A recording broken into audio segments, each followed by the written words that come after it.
ఎంతో మంది NEET UG, NEET PG మరియు ఎంసెట్ లాంటి కౌన్సిలింగ్ మీద అవగాహన లేక మంచి కాలేజ్లో అడ్మిషన్ పొందలేకపోతున్నారు. మీ కాలేజ్ ని ప్రయారిటైజేషన్ చేసి పర్ఫెక్ట్ కౌన్సిలింగ్ కై సంప్రదించగలరు.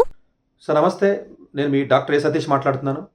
సో ఈరోజు ముఖ్యంగా నేను చెప్పబోయే విషయం ఏంటంటే IITs, Indian institute of technologies, ఇండియాలో ప్రెస్టీజియస్గా చెప్పుకునే కాలేజెస్ ఏవైతే ఉన్నాయో ఆ కాలేజెస్ని బయట దేశాల్లో కూడా మనకి బ్రాంచెస్ కింద పెడితే బాగుంటుంది అనేది ఒక 2 years బ్యాక్కే మన ఇండియన్ గవర్నమెంట్ డిసిషన్ తీసుకుంది. దాంట్లో భాగంగా 3 ప్లేసెస్లో పెట్టాలని ఇనీషియల్ స్టేజ్లో ఫస్ట్ ఫేజ్లో మనకి డిసిషన్ తీసుకోవడం జరిగింది. దాంట్లో ఒకటి ఆఫ్రికాలో ఏదైతే ఉందో అక్కడ ఒకటి మనం పెట్టాలని చెప్పి ఒక డిసిషన్ తీసుకోవడం జరిగింది. అట్లాగే యూఏఈలో మనకి ఒకటి తీసుకోవడం జరిగింది, అబుదాబిలో. అట్లాగే మనకి అదర్ ఏషియన్ దాంట్లో మలేషియా కౌలాలంపూర్ ఏదైతే ఉందో దాంట్లో ఒక ఐఐటీ ఎస్టాబ్లిష్ చేయాలి. ఇనిషియల్ స్టేజ్లో 3 ఐఐటీస్ ఎస్టాబ్లిష్ చేయాలని చెప్పి డిసిషన్ తీసుకోవడం జరిగింది. దాంట్లో మొట్టమొదటిగా 2023లో అడ్మిషన్ స్టార్ట్ చేయాలని చెప్పేసి మనకి టాంజానియా, ఆఫ్రికాలో ఏదైతే మనకు ఉందో అక్కడ ఒక ఐఐటీని స్టార్ట్ చేసి ఇప్పుడు ప్రస్తుతానికి టెంపరీ క్యాంపస్లో సో అక్కడ చేస్తే బాగుంటుంది అన్న ఉద్దేశంతో టాంజానియా కంట్రీ ఏదైతే జంజిబార్ ఏదైతే ఒక ప్లేస్ మనకు ఉందో మనకి ఆ ప్లేస్లో మనకి ఎస్టాబ్లిష్ చేయాలి అని చెప్పేసి టెంపరీ క్యాంపస్ అక్కడ లోకల్ గవర్నమెంట్తో ఆల్రెడీ ఒక ఎంఓయూ చేసుకుని ఆల్రెడీ 2023కే అడ్మిషన్స్ తీసుకుందాం అని చెప్పి ఒక డిసిషన్ తీసుకోవడం జరిగింది. ఆల్మోస్ట్ పర్మనెంట్ క్యాంపస్ అయితే 2025కి మనకు వచ్చే అవకాశం ఉంది. వాళ్ళతో ఆల్రెడీ గవర్నమెంట్ కూడా ముందుకు వచ్చింది. సో మన దగ్గర నుంచి కూడా ఐఐటి మద్రాస్ నుంచి ఆల్మోస్ట్ 4 to 5 మెంబర్స్ కమిటీ కింద వెళ్ళి దాని మీద డెసిషన్ తీసుకుని డిస్కస్ చేసి ఫైనల్గా ఒక ఒపీనియన్కి రావడం జరిగింది December 2025 కల్లా. సో ఆల్మోస్ట్ మీకు ఇంకొక 2 years తర్వాత నెక్స్ట్ బ్యాచ్ ఏదైతే మీకు వస్తుందో 2025 అక్టోబర్లో స్టార్ట్ అయ్యే బ్యాచ్ ఏదైతే ఉంటుందో ఆ బ్యాచ్కి పర్మనెంట్ క్యాంపస్ వచ్చే అవకాశం ఉంటుంది. ఆల్మోస్ట్ 300 acres ఆల్రెడీ ల్యాండ్ కూడా నామినేట్ చేయడం జరిగింది. సో ఎవరైతే కామకోటి డైరెక్టర్ ఎవరైతే ఉన్నారో ఐఐటి మద్రాస్ వాళ్ళు దీన్ని చూస్తున్నారు. మనకి జనరల్గా మీరు చూసినట్లయితే అబుదాబి వచ్చేటప్పటికి మీకు ఐఐటి ఢిల్లీ, అలాగే మీకు సో ఐఐటి ఖరగ్పూర్ ఏదైతే ఉందో అది కౌలాలంపూర్, ఇలాగా 3 ఓల్డ్ ప్రెస్టీజియస్ ఐఐటీస్ ఏవైతే ఉన్నాయో ఒక్కొక్క కొత్త ఐఐటికి వీళ్ళ చేయాలని చెప్పేసి already government of India decision తీసుకుంది. ఈ ఐఐటీస్తో పాటుగా ఐఐఎస్సిఆర్స్ కూడా మనకు పెట్టాలి, ఎన్ఐటీస్ కూడా పెట్టాలి వేరే దేశాలు అనేది ఆల్రెడీ ప్రపోజల్స్ కూడా ఆల్రెడీ పైప్ లైన్లో ఉన్నాయి. మనకి ప్రాబుల్ ఇవి సక్సెస్ అయితే అవి కూడా పెట్టడానికి ముందుకు వస్తుంది గవర్నమెంట్. సో ఇక్కడ ఏదైతే మనం చెప్తాం IIT Madras Z, IITM Z అని మనం చెప్తాం. సో నేమ్ కూడా ఐఐటి మామూలుగా టాంజానియా అని కానీ లేకపోతేనేమో ఇట్లా రాదండి. జంజిబార్ అన్నది కాకుండా ఐఐటి మద్రాస్ జంజిబార్ అనే మనకి రావడం జరుగుతుంది. సో అందువల్ల ఏంటంటే సపరేట్గా ఐఐటి అన్న నేమ్తో రాదు, ఐఐటి మద్రాస్ ప్లస్ ఆ నేమ్. ఒకవేళ ఇప్పుడు మనకి ఆఫ్రికా కంటెంట్లో చెప్తున్నాం కాబట్టి మనకు జంజిబార్ ఏదైతే చెప్తున్నామో అది చెప్తున్నాం మనం. అలా కాకుండా కౌలాలంపూర్ కానీ అది కానీ వచ్చినప్పుడు ఆ కన్సర్న్ ఐఐటి ఏదైతే ఉంటుందో ఐఐటి ఇప్పుడు ఖరగ్పూర్ ఉందనుకోండి, ఐఐటి ఖరగ్పూర్, కౌలాలంపూర్ అట్లా రావడం జరుగుతుందండి. మనకి ఢిల్లీ ఉందనుకోండి, ఐఐటి ఢిల్లీ, అబుదాబి అట్లా చెప్పడం జరుగుతుంది. ఈ ఇయర్లో మనకి ఆల్రెడీ ఏదైతే మనకి అడ్మిషన్స్ నోటిఫికేషన్ రిలీజ్ చేయడం జరిగింది. July 6ని నోటిఫికేషన్ రిలీజ్ చేశారు అఫీషియల్గా. సో మనకి August 5 వరకు కూడా మనకి అప్లికేషన్ అప్లై చేయొచ్చు. దీంట్లో ఎవరు అప్లై చేయాలి, ఎవరు అప్లై చేయకూడదు, ఎలిజిబిలిటీ క్రైటీరియా ఏంటి, దీనికి అడ్మిషన్ క్రైటీరియా ఏంటి అన్నది నేను డీటెయిల్గా మీకు చెప్తాను. దీంట్లో అండర్ గ్రాడ్యుయేషన్ అలాగే పోస్ట్ గ్రాడ్యుయేషన్ రెండింటికి కూడా పడింది. పోస్ట్ గ్రాడ్యుయేషన్ సపరేట్గా నేను వీడియో చేస్తాను. సో ఓన్లీ అండర్ గ్రాడ్యుయేషన్ వరకు మాత్రమే ఇక్కడ రిస్ట్రిక్ట్ అవుతున్నాను. 12th ఎవరైతే పాస్ అవుతారో ఇండియన్ స్టూడెంట్స్ కూడా అప్లై చేయొచ్చు అన్నది ఒక గుడ్ న్యూస్ ఆల్రెడీ వాళ్ళు అనౌన్స్ చేయడం జరిగింది. సో ఇది ఇంటర్నేషనల్ క్యాంపస్ అయినప్పటికీ కూడా ఇప్పుడు బిట్స్ పిల్లని వాళ్ళు దుబాయ్లో ఏ విధంగా అయితే స్టార్ట్ చేసి ఇండియన్ స్టూడెంట్స్ కూడా ఇవ్వడం జరుగుతుందో సో డెఫినెట్గా సో మన ఇండియన్ స్టూడెంట్స్ కూడా అక్కడ అప్లై చేసే అవకాశం ఏదైతే ఉందో అప్లై చేసుకోవచ్చు. ఇండియన్ స్టూడెంట్స్ ఏదైతే మనం మాట్లాడుతున్నామో టోటల్గా 50 సీట్లు మాత్రమే బ్యాచిలర్స్ ఆఫ్ సైన్స్ బీటెక్ అని అనవండి, బ్యాచిలర్ ఆఫ్ సైన్స్ అని చెప్తాం. Artificial intelligence, data science, DSAI, data science and artificial intelligence 50 seats fill up చేద్దాం ఫస్ట్ బ్యాచ్ అనే ఉద్దేశంతో ఇప్పుడు ఈ 2023 ఏదైతే అక్టోబర్లో స్టార్ట్ అవుతుందో దానికి 50 సీట్ల వరకు కూడా ఫిల్ చేయడానికి ముందుకు వచ్చారు.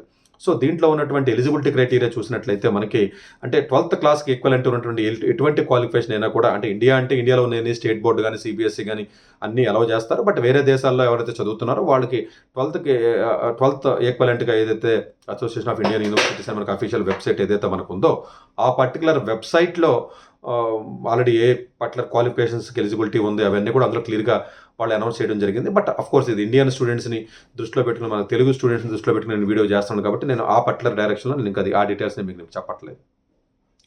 సో దీంట్లోకి వచ్చేటప్పటికి ఎలిజిబిలిటీ పాయింట్ ఆఫ్ వచ్చేటప్పటికి ఎవరైతే మ్యాథ్స్, ఫిజిక్స్, కెమిస్ట్రీ ఎవరైతే చదువుతారో వాళ్ళందరికీ కూడా ఎలిజిబిలిటీ ఉంటుంది. సో జనరల్గా న్యాచురల్ సైన్సెస్ ఎవరైతే చదువుతారో వాళ్ళందరికీ కూడా ఈ పర్టికులర్ ఏదైతే ఈ కోర్స్ ఉందో దీనికి ఎలిజిబిలిటీ ఉంది. సో ఈ పర్టికులర్ మీకు ఆల్రెడీ August 5 కల్లా దీని అడ్మిషన్ డేట్ అయిపోతుంది. సో ఈ అడ్మిషన్ లోపు మీరు ఆన్లైన్ అప్లికేషన్ మీరు అప్లై చేసుకున్నట్లయితే సరిపోతుంది. అఫీషియల్గా ఉన్నటువంటి వెబ్సైట్ ఏదైతే మద్రాస్ వెబ్సైట్ ఉందో దాంట్లోనే ఆల్రెడీ లింక్ చేయడం జరిగింది అంటే IITmadras.ac.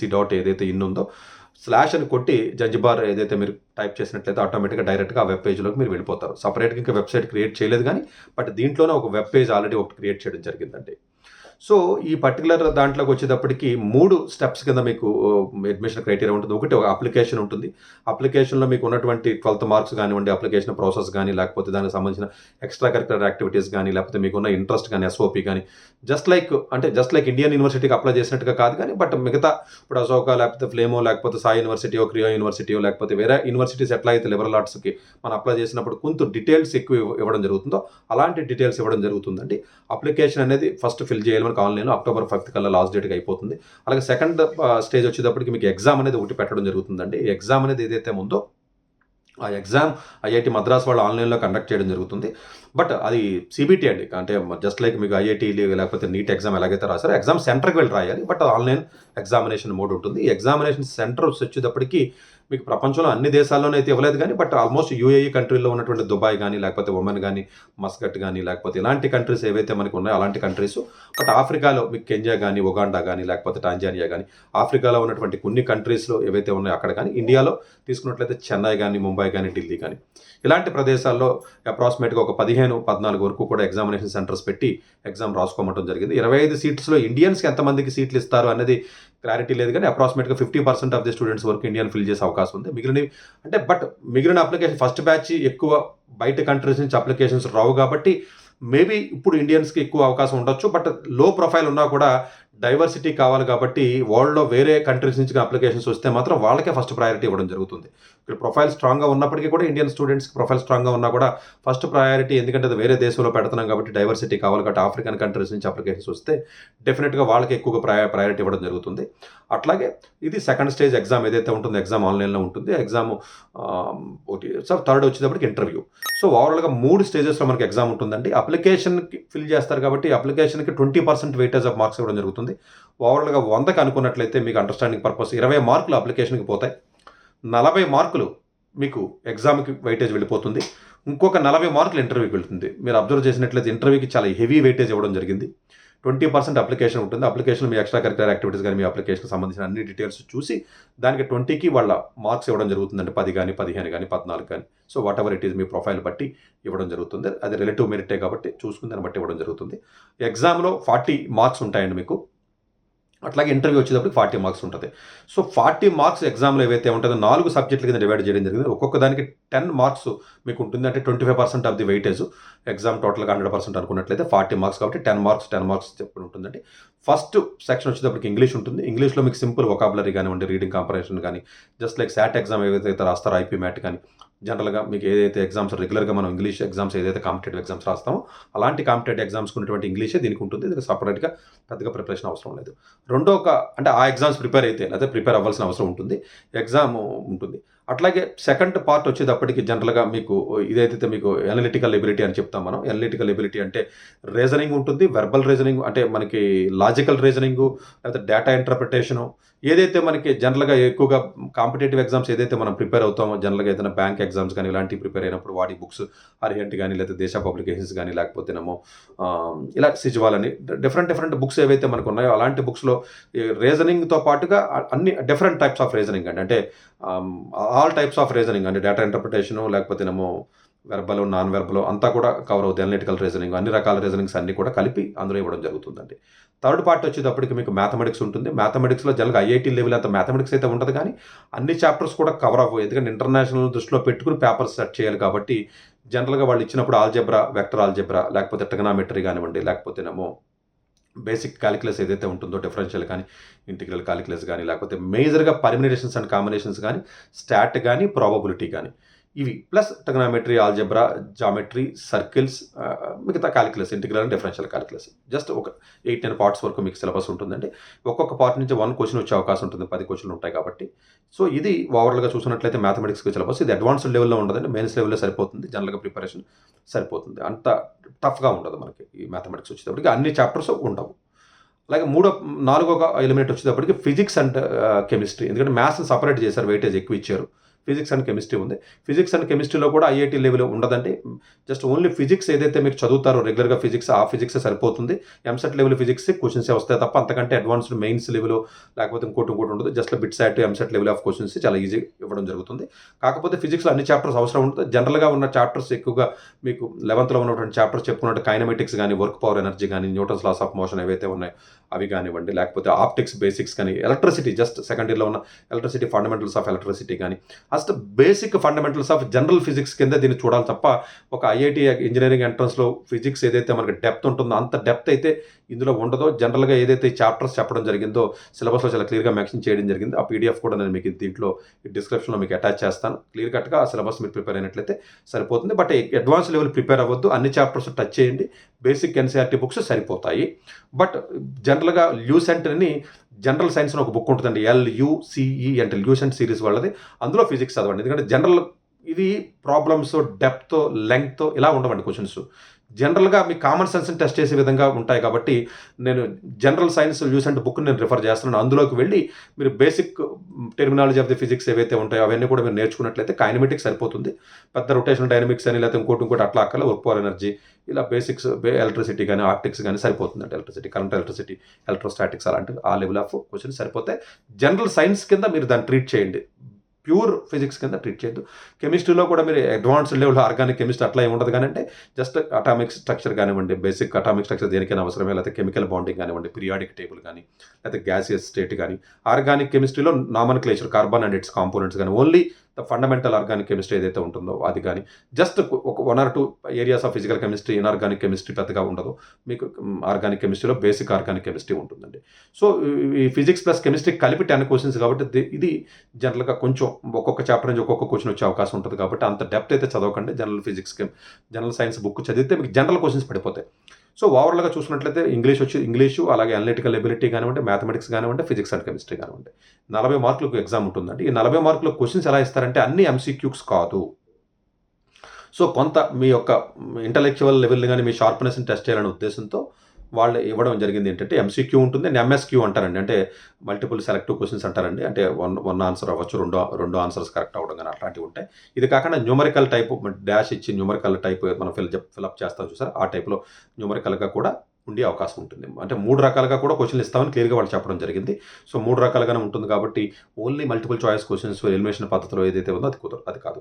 సో ఓవరాల్గా మీకు 3 లెవెల్స్ ఆఫ్ అప్లికేషన్ ప్రాసెస్ ఉంటుందండి. ఇది వచ్చేటప్పటికి 20% అప్లికేషన్, మీ యొక్క అప్లికేషన్ వెయిటేజ్, 40% మార్క్స్, 40% ఇంటర్వ్యూ. మీకు మార్కులు తక్కువ వచ్చినా కూడా 70%, 80% వచ్చినా కూడా మీ అప్లికేషన్ త్రూ అవుతుంది. అప్లికేషన్లో కట్ ఆఫ్ అనేది ఉండదు.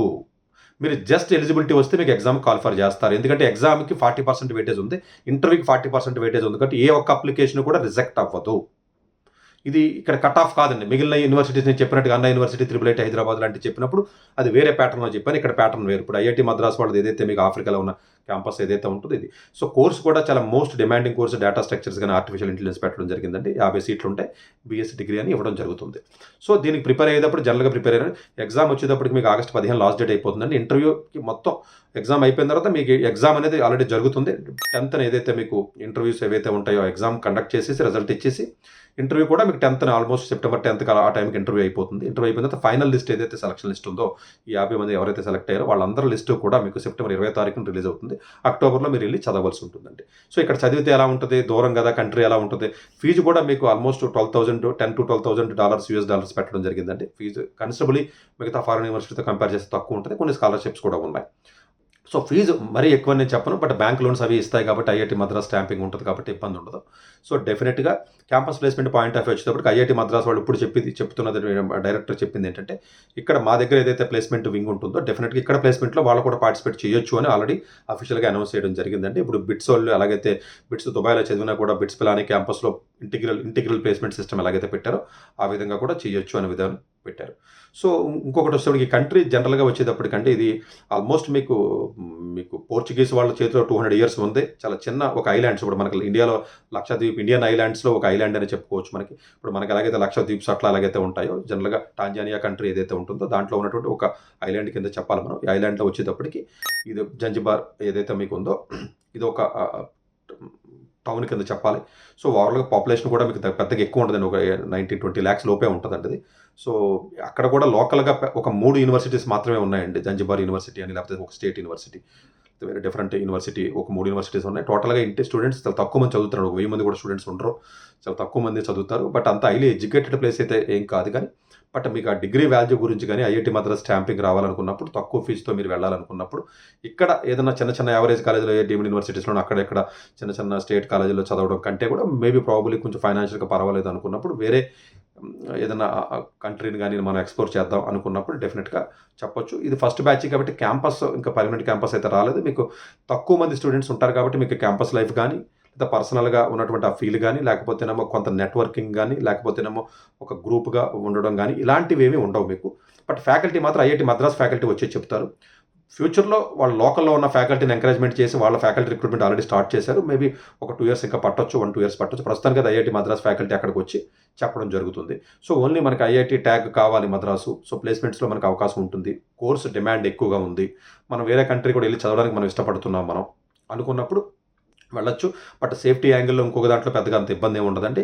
సో డెఫినెట్గా మనం ఆ క్యాంపస్లో టెంపరీగా ఆల్రెడీ క్యాంపస్ ఇవ్వడం జరిగింది. పర్మనెంట్ క్యాంపస్ 300 acresలో చాలా లార్జ్ స్కేల్లో కట్టడం జరుగుతుంది. ఫస్ట్ బ్యాచ్ కాబట్టి 50 మంది స్టూడెంట్స్ ఇంటేక్ పెట్టారు. ప్రాబబ్లీ ఒక 7-8 years దీనికి కొంచెం పాపులారిటీ రావచ్చు. అంటే ఎవరికైతే ఇక్కడ ఎన్ఐటీస్, ఐఐటీస్, IITs రాలేదు, నేను ఎక్కడో ఏదో యావరేజ్ కాలేజీకి వెళ్ళటం ఎందుకు, ఒక ఐఐటి ట్యాగ్ వస్తే బాగుంటుంది అనుకోవచ్చు. బట్ అక్కడ ఉన్న ఇంకొక అడ్వాంటేజ్ ఏంటంటే, అక్కడ కానీ మీరు బిఎస్ కోర్స్ చేస్తే మళ్ళీ ఐఐటి మద్రాస్లో ఏదైనా పీజీ చేయాలన్నా, లేదా వేరే కంట్రీస్కి వెళ్ళాలన్నా కూడా ఉపయోగపడుతుంది. అక్కడ ఉద్యోగం చేయడం ప్రాక్టికల్గా కష్టం అండి. ఏదైనా ఆఫ్రికా కంట్రీలో డెఫినెట్గా అక్కడ ఉన్నటువంటి కంపెనీస్లో మాత్రం వీళ్ళకి ఎక్కువ వాల్యూ ఇస్తారు. ఎందుకంటే అక్కడ ఆల్రెడీ ఉన్నవే 3 యూనివర్సిటీస్, పెద్దగా గొప్ప యూనివర్సిటీస్ కాదు కాబట్టి. మేబీ ప్రాబుల్ టాంజానియా కానీ ఇలాంటి కంట్రీస్లో, బట్ మోస్ట్ టూరిజం ప్లేస్ ఉంటుంది యాక్చువల్గా చూసినట్లయితే. సో డెఫినెట్గా వెళ్ళి చూడాలి. యాక్చువల్గా నేను కూడా ఒకప్పుడు వెళ్దాం అని అనుకున్నాను అప్పుడు టాంజానియా, బట్ అప్పుడు కుదరలేదు. ప్రాబుల్ నియర్ ఫ్యూచర్లో డెఫినెట్గా ఇప్పుడు కాలేజ్ వచ్చింది కాబట్టి, ఆబ్వియస్గా కాలేజెస్ అంటే నాకు కొంచెం ఇంట్రెస్ట్ ఉంటుంది కాబట్టి నేను వెళ్ళి చూడడానికి నేను వెళ్తాను కూడా. డెఫినెట్గా వెళ్ళినప్పుడు మీకు ఆ రిలేటెడ్ వీడియో కూడా నేను పెడతాను నేను ఫ్యూచర్లో. సో డెఫినెట్గా అంటే కొన్ని ప్లస్లు ఉన్నాయి, కొన్ని మైనస్లు ఉన్నాయి. సీటు కూడా అంత ఈజీగా వస్తుందా అంటే 50 సీట్లు మనకు 20-25 ఉంటాయి. ఇక్కడ రిజర్వేషన్ సిస్టమ్ ఏది ఉండదు. డెఫినెట్గా సీటు వచ్చిన తర్వాత మీరు ఆలోచించండి. బట్ ఏమాత్రం ఈసారి మిస్ అయినటువంటి స్టూడెంట్స్ ఎవరైతే ఉన్నారో, ఎవరైతే లాంగ్ టర్మ్కి వెళ్దాం అనుకుంటారో, ఇర్రెస్పెక్ట్ ఆఫ్ ది మార్క్స్ కొంచెం బేస్ సబ్జెక్ట్ కూడా చాలా తక్కువ ఉన్నాయి కాబట్టి డెఫినెట్గా మీరు అప్లై చేయండి. సీట్ వచ్చిన తర్వాత ఎలా ఉంటుంది, లేదా ఎగ్జామ్ ఎలా ప్రిపేర్ అవ్వాలంటే నన్ను పర్సనల్గా కాంటాక్ట్ చేసినట్లయితే, లేకపోతే హైదరాబాద్లో నేను కలిసినా కూడా నేను ఏదైనా మీకు డీటెయిల్స్ ఇవ్వడానికి ప్రయత్నం చేస్తాను. బట్ వెళ్ళడానికి మీరు ఎస్టేట్ చేయవలసినటువంటి ప్రైస్ కాదు, సేఫ్టీ పాయింట్ ఆఫ్ వ్యూ కానీ ఇంకోటి కానీ. సరే అక్కడ విపరీతమైన జాబ్లో వచ్చేస్తుంది, కాలేజీ లైఫ్ ఉంటుంది, లేకపోతే ఇంకోటి అంటే అలాంటివి ఉండవు. బట్ కొంచెం స్టెబిలైజ్ అవుతుంది. బట్ మనం పెద్దగా మనకు రాదు, ఒక యావరేజ్గా ఉన్న స్టూడెంట్ మనం మంచి కాలేజెస్ ఇక్కడ రావట్లేదు అనుకున్నప్పుడు డెఫినెట్గా అలాంటివి మీరు ప్లాన్ చేసుకుని మీరు జాయిన్ చేయడానికి ట్రై చేయండి. ఫస్ట్ బ్యాచ్ కాబట్టి ఎక్కువ మందికి సరైన అవగాహన, అవేర్నెస్ లేదు కాబట్టి ఈవెన్ ఇండియాలో కూడా సీట్ వచ్చే అవకాశం ఉంటుంది. ఇదే ఒక 3-4 దాటిన తర్వాత మరి డెఫినెట్గా కాంపిటీషన్ చాలా పెరిగిపోతుంది. 50 సీట్లు అంటే చాలా తక్కువ, ఇండియాని కూడా చాలా తక్కువ మందికి ఇస్తారు కాబట్టి అప్పుడు ఇంకా సీట్కి మీరు వెళ్ళలేరు. సో తర్వాత ఇప్పుడు ఏదో చిన్న చిన్న కాలేజీలు, రోడ్డు పక్కన ఉన్న కాలేజీలు అక్కడ ఏదో జాయిన్ అయ్యి 1,00,000, 2 లక్షలు, 4 లక్షలు డొనేషన్ కట్టి జాయిన్ అవ్వడం కంటే మేబీ డెఫినెట్గా కంపారిటివ్లీ బెటర్. కొన్ని మైనస్లు ఉన్నాయి, కొన్ని ప్లస్లు ఉన్నాయి. సో దాన్ని ఆలోచించుకుని చేయండి. But person to person opinion మారుతుంది. అంటే నేను జనరల్గా వీడియో చేస్తున్నాను, ఏదైనా స్పెసిఫిక్ పర్సన్కి ఏదైనా మీకు అది సూట్ అవుతుందా లేదా, లేకపోతే ఏదైనా ఇబ్బంది అవుతుందా, లేదా గర్ల్ స్టూడెంట్స్ వెళ్ళొచ్చు, సంథింగ్ ఇలాంటి రకరకాల అనుమానాలు ఉంటాయి కాబట్టి course curriculum design, number of hours, credits, everything IIT Madras వాళ్ళు ఇచ్చింది మాత్రమే జరుగుతుంది. సో హాలిడేస్ ఒకటే అక్కడ లోకల్ ఉన్నటువంటి పద్ధతి ప్రకారం హాలిడేస్ ఉంటాయి తప్ప every exam, every credit system, syllabus, faculty, everything IIT Madras నుంచి మాత్రమే జరుగుతుంది కాబట్టి అక్కడ ఇంకా ఇండిపెండెంట్ రావడానికి ఇంకో 3-4 years పడుతుంది కాబట్టి అప్పుడు దాకా ఐఐటి మద్రాస్ వాళ్ళే దీనికి సపోర్టింగ్ ఇవ్వడం జరుగుతుంది. ఫ్యూచర్లో నెక్స్ట్ ఇయర్ మీకు కౌలాలంపూర్ కానీ, అబుదాబి కానీ క్యాంపస్లో వచ్చే అవకాశం ఉంటుంది. డెఫినెట్గా ఇది సక్సెస్ అయినట్లయితే, ఇండియన్ బ్రాంచ్ క్యాంపస్ సక్సెస్ అయినట్లయితే ఫ్యూచర్లో ఇంకా చాలా ఎక్కువ క్యాంపస్లు కూడా వచ్చే అవకాశం ఉంటుంది. పీజీకి సంబంధించి కూడా ఆల్రెడీ నోటిఫికేషన్ రిలీజ్ చేశారు, అది సపరేట్ వీడియోలో నేను చెప్తాను. ప్రస్తుతానికి BS data science and artificial intelligence ఏదైతే ఉందో డెఫినెట్గా ఈ కోర్సుకి సంబంధించి first batch August 5th last date కాబట్టి చూడండి. August 10th కల్లా మీకు ఇంటర్వ్యూస్ అవన్నీ అయిపోతే ఫైనలిస్ట్ September 20కి వస్తుంది. సో అక్టోబర్లో మీకు క్లాసెస్ స్టార్ట్ అవుతాయి. అక్టోబర్లో మీకు వెళ్ళవలసి ఉంటుంది ఒకసారి అడ్మిషన్ వచ్చిన తర్వాత. సో డెఫినెట్గా కొంత స్కాలర్షిప్స్ కూడా ఇస్తున్నారు వాళ్ళు. ఇవన్నీ దృష్టిలో పెట్టుకుని సో అట్లీస్ట్ ఈ బ్యాచ్ నుంచి ఒక స్టూడెంట్ 1 or 2 స్టూడెంట్స్ నన్న డెఫినెట్గా నేను పంపించాలని అనుకుంటున్నాను నేను మేబీ. సో డెఫినెట్గా ఎందుకంటే వెళ్ళి చదివితే డెఫినెట్గా ఇక్కడ చదవడం కంటే చిన్న చిన్న కాలేజెస్లో అక్కడ చదివితే కొంచెం సేమ్ ఫ్యాకల్టీ, సేమ్ కరిక్యులం కాబట్టి కొంత సాక్రిఫై చేయాలి మీరు. అంటే అంత బెటర్గా ఉంటుంది కాలేజ్ అని నేను చెప్పను, కానీ బట్ డెఫినెట్గా క్వాలిటీ ఆఫ్ ఎడ్యుకేషన్ సిలబస్ అయితే మీకు ఐఐటి మద్రాస్కి ఎట్పార్గానే ఉంటుంది కాబట్టి, సో అదర్ కంట్రీ స్టూడెంట్స్ కూడా వచ్చే అవకాశం ఉంటుంది కాబట్టి జనరల్గా గల్ఫ్ యూఏఈ కంట్రీస్ నుంచి. సో అలాంటి ఇంట్రెస్ట్ ఉన్నవాళ్ళు జనరల్గా ఇది అప్లికేషన్ పెట్టి ఇమీడియట్గా జాయిన్ అవ్వండి. Right, thank you very much. Doctor ఏ సతీష్ గారు ఏపీ తెలంగాణ విద్యార్థులకు సుపరిచితమైన పేరు. సతీష్ గారు 2001 యూపీఎస్సీ పరీక్షల్లో ఉత్తీర్ణులై ఇండియన్ రైల్వే విభాగంలో ఉద్యోగం సాధించారు. సతీష్ గారు చదివిన చదువులు engineering, MTech, MBA, executive MBA, MSc, MBA HR, MA psychology లాంటి పోస్ట్ గ్రాడ్యుయేషన్ డిగ్రీలతో పాటు డాక్టరేట్ కూడా చదవడం జరిగింది. డాక్టర్ సతీష్ గారు నిరంతర విద్యార్థి. అలాగే సతీష్ గారు పలు ప్రతిష్టాత్మక కాంపిటేటివ్ పరీక్షల్లో యూపీఎస్సీ నిర్వహించే సివిల్ సర్వీసెస్ పరీక్షల్లో 159వ ర్యాంక్, అలాగే ఇంజనీరింగ్ సర్వీస్లో 24వ ర్యాంక్, గేట్ ఎగ్జామ్లో 4వ ర్యాంక్, క్యాట్ ఎగ్జామ్లో 99.8%, జీమాట్ ఎగ్జామ్లో 760 స్కోర్, ఇలా పలు కాంపిటేటివ్ ఎగ్జామ్స్లో మొదటి ప్రయత్నంలోనే ఎన్నో ర్యాంకులు సాధించారు. ఇన్ని క్వాలిఫికేషన్స్, డిఫరెంట్ కాంపిటేటివ్ పరీక్షల్లో ర్యాంకులు సాధించిన వ్యక్తులు మన ఇండియాలో చాలా అరుదని చెప్పాలి. ఇలాంటి అకాడమిక్ల పరంగా, కాంపిటేటివ్ల పరంగా ఇన్ని ర్యాంకులు సాధించడంతో పాటుగా గవర్నమెంట్ ఉద్యోగం చేస్తూ పలు అవార్డులు తీసుకున్నారు. సతీష్ గారికి జనరల్ మేనేజర్ అవార్డు జోనల్ లెవెల్లో, ఆల్ ఇండియా లెవెల్లో నేషనల్ లైఫ్ టైమ్ అచీవ్మెంట్ గుర్తింపులు దక్కాయి. అప్రిసియేషన్ ఆఫ్ ప్రెసిడెంట్ ఇండియా నుంచి గానీ life time Sevashri award from Andhra Pradesh మంత్రుల నుంచి అందుకున్నారు. వీటితో పాటు పలు రకాల అవార్డులు అందుకున్నారు. ఎన్నో ప్రతిష్టాత్మక ఆర్గనైజర్స్ సంస్థలో పర్మనెంట్ మెంబర్గా ఉన్నారు. కష్టపడి పైకి వచ్చిన వ్యక్తి కావడం వల్ల గత 20 సంవత్సరాల నుంచి ఎంతో మంది చిన్నపిల్లల దగ్గర నుండి 5, 6 తరగతి విద్యార్థుల నుంచి పెద్ద పెద్ద పీజీ, పీహెచ్డీ కాలేజీలకు వెళుతూ విద్యార్థులకి అవగాహన కల్పిస్తూ ఉంటారు. ప్రతి విషయంపైన డాక్టర్ సతీష్ గారు స్పష్టమైన అవగాహన కలిగి ఉన్నారు. డాక్టర్ సతీష్ బలంగా నమ్మే సూత్రం ఏంటంటే అవేర్నెస్ ఈజ్ ఎవ్రీథింగ్. మనిషికి అవేర్నెస్ ఉంటే ఏదైనా సాధించగలరు. ఒక్క మోటివేషన్తోనే కాదు, ఏది చెయ్యాలి, ఏది చేయకూడదు, ఎలాంటి డెసిషన్ తీసుకోవాలనే విషయాలపై, ముఖ్యమైన విషయాలపై అవగాహన కల్పిస్తూ ఉంటారు. అలాగే గవర్నమెంట్, ప్రైవేట్ జాబ్లే కాకుండా ప్రపంచ దేశాల్లోని జాబ్స్పై కూడా అవగాహన కల్పిస్తూ ఉంటారు. ఉద్యోగాలతో పాటు పెద్ద చదువులైన ఐఐటి వంటి వాటిపై సెషన్స్ నిర్వహిస్తూ ఉంటారు. ఇప్పటి వరకు 3 లక్షల సెమినార్లు ₹1 తీసుకోకుండా ఉచితంగా నిర్వహించారు. ఇందులో భాగంగా మన ప్రైమ్ 9 ద్వారా విద్యార్థులకి మోటివేషన్ ఇవ్వడానికి మీ ముందుకొస్తున్నారు డాక్టర్ సతీష్ గారు. ఎంతో మంది నీట్ యూజీ, నీట్ పీజీ మరియు ఎంసెట్ లాంటి కౌన్సిలింగ్ మీద అవగాహన లేక మంచి కాలేజ్లో అడ్మిషన్ పొందలేకపోతున్నారు. మీ కాలేజ్ ని ప్రయారిటైజేషన్ చేసి పర్ఫెక్ట్ కౌన్సిలింగ్ కై సంప్రదించగలరు.